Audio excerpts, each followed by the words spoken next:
Hello, hello, hello. So today I did a survey of homeowners to see what is actually important to them when looking for a painter and decorator.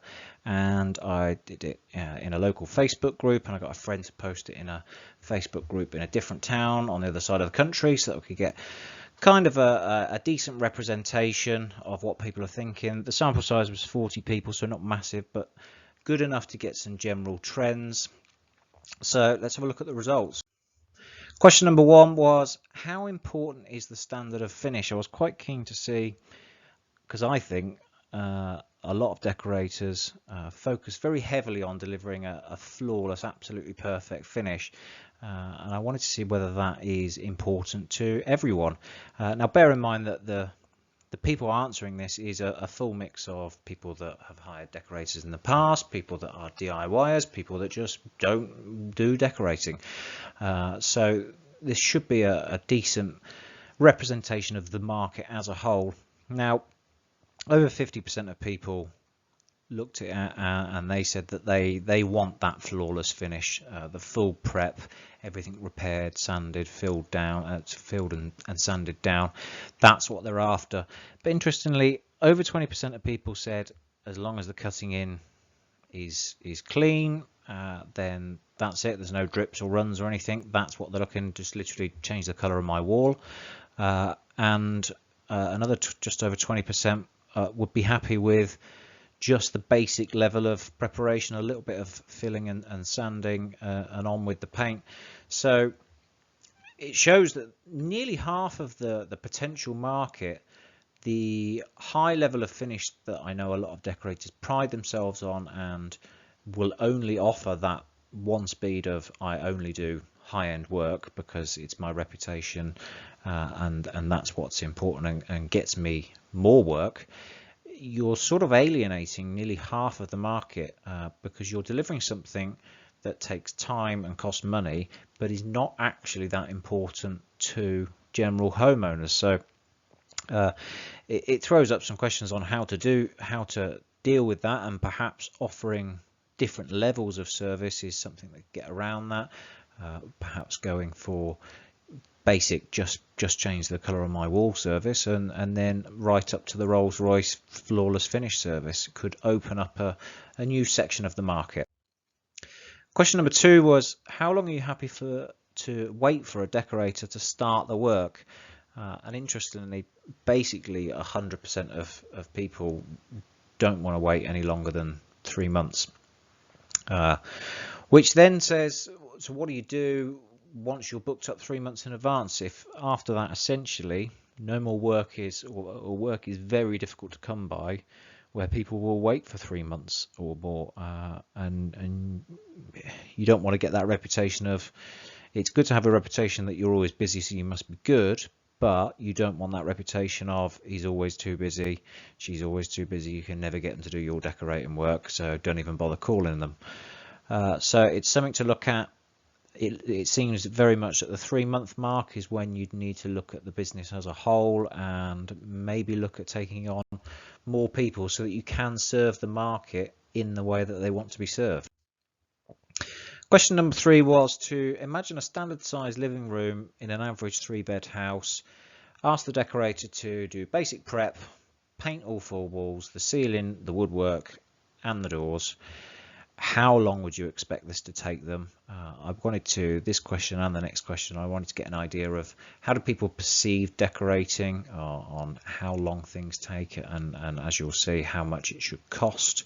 So here, the vast majority of people were looking 2 to 3 days, which I think with basic prep is probably about right.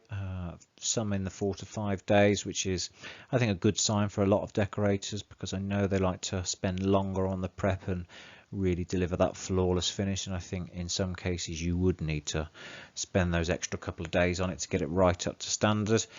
But it does show that people, they expect things to be done quite quickly, and so speed of service is probably quite important to them. Question number 4 was, imagine in the same room, how much would you be prepared to pay for this service? And I put, how much would you be prepared to pay for this service, so that it's going to include people that are DIYers or people that just don't really do any sort of decorating. So I think that will skew it slightly to the low end, because it's how much are you prepared to pay. Well, a lot of people were thinking, well, I could do it myself, so I don't want to pay much more than that. So it's finding that level. Most people coming in between 250 and 500 pounds, and if we base it on it's a 2-day job, maybe a 3-day job, then you are looking at the top end of the price.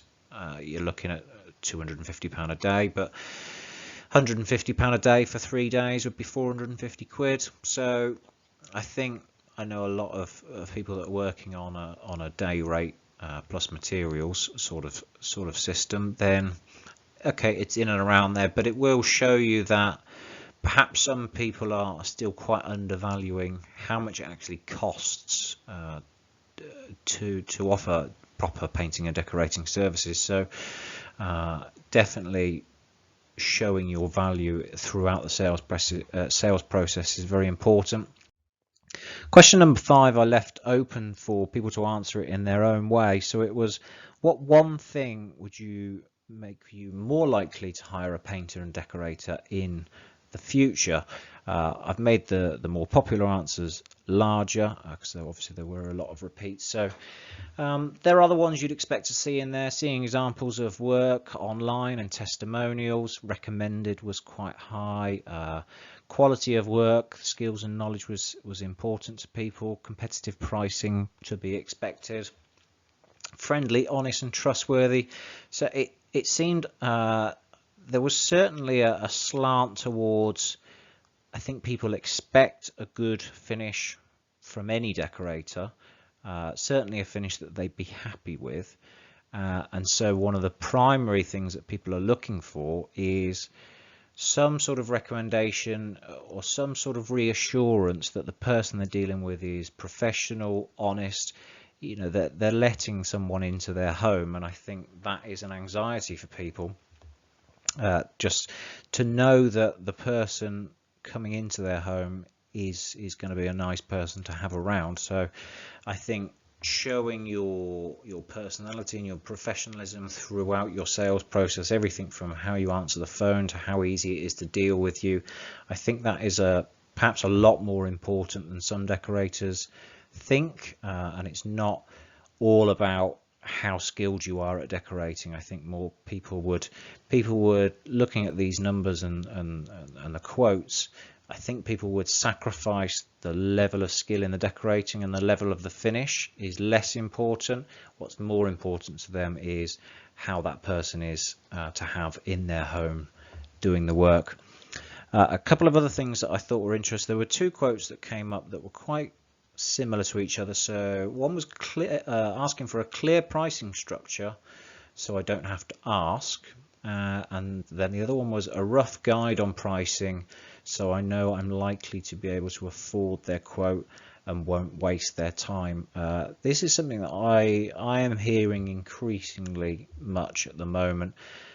People are very used to being able to go online and get a rough idea of how much something is going to cost, and the more cloak and dagger it is, the more it puts people off, because they don't want to ring up and have to get someone round the house to give them a full sales pitch, and then only to find out that they had it in their mind that it was going to be 100-200 quid and the decorator's quoted £1,000, and everybody's time's been wasted, and everyone, you know, the decorator's annoyed and they feel guilty for wasting time. So I know some decorators that are very successfully working in virtual consultations now and can work from measurements and photos and things to give ballpark figures. I think that's getting more and more important, and ultimately I think it might need to get to somewhere where people can get rough ballpark figures by putting measurements into an online calculator. I think that would certainly serve a large chunk of the market that at the moment they're just not calling decorators because they don't want to look a fool, they don't want to get someone round and waste their time. So certainly something to start looking at and finding solutions for that, whether that is an online calculator or whether it's offering virtual consultations and being able to give people estimates, ballpark figures. I don't think anyone's going to expect to get a hard quote on what it is. You've got to go and measure up. You've got to see how much prep is going to be required. But giving ballpark figures is clearly something that's getting more and more important to people. Anyway, that's all the questions. I hope it helps. I certainly found it quite interesting, even if no one else does. Thank you very much, and speak soon. Cheers. Bye.